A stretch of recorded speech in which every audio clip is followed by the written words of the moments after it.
Casos de raiva na nossa região. Estou aqui com a Ana Paula, ela é médica veterinária aqui do Odapar, aqui trabalha junto com o pessoal aqui da SEAB e vai falar dos casos que tiveram nos últimos dias aqui na nossa região, primeiramente Nova Fátima e agora Itambaracá.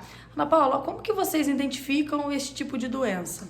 A gente recebe a comunicação de um animal com sintoma neurológico, geralmente é o produtor entra em contato, ou o veterinário que atende o animal, ele entra em contato, o animal está cambaleando, agressivo, comportamento estranho assim, ele acaba levando ao conhecimento da gente, a gente faz o exame do animal.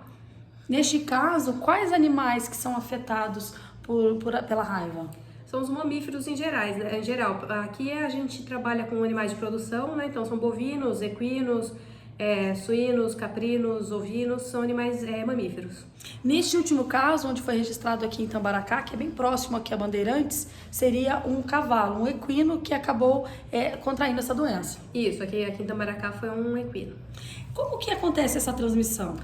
A transmissão aqui pra gente, para animais de produção, é principalmente através da picada do morcego hematófago, né? Então o morcego, ele procura o animal, ele se alimenta de sangue, ele procura o animal para se alimentar e ele estando contaminado, ele acaba transmitindo a raiva pela saliva.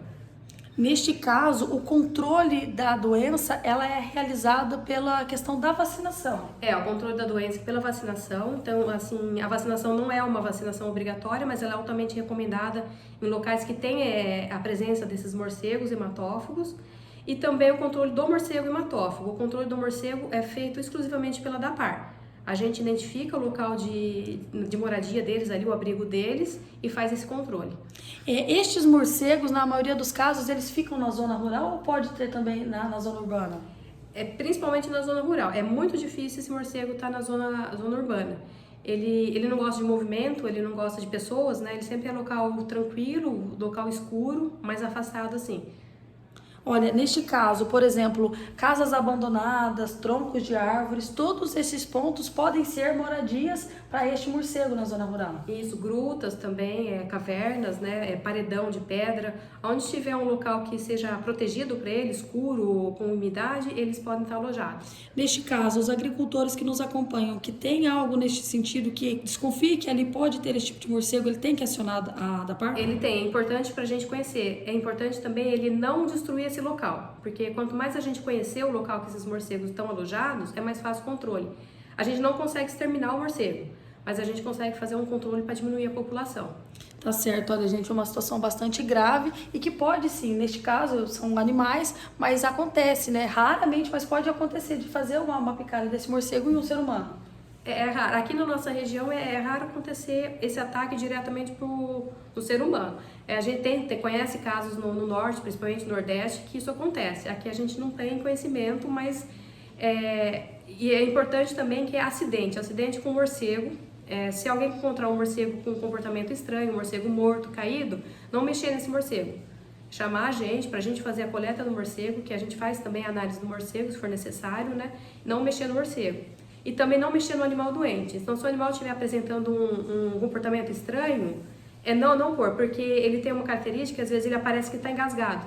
E o proprietário ali no desespero tenta enfiar a mão na boca para desengasgar o animal e através da saliva acaba se contaminando.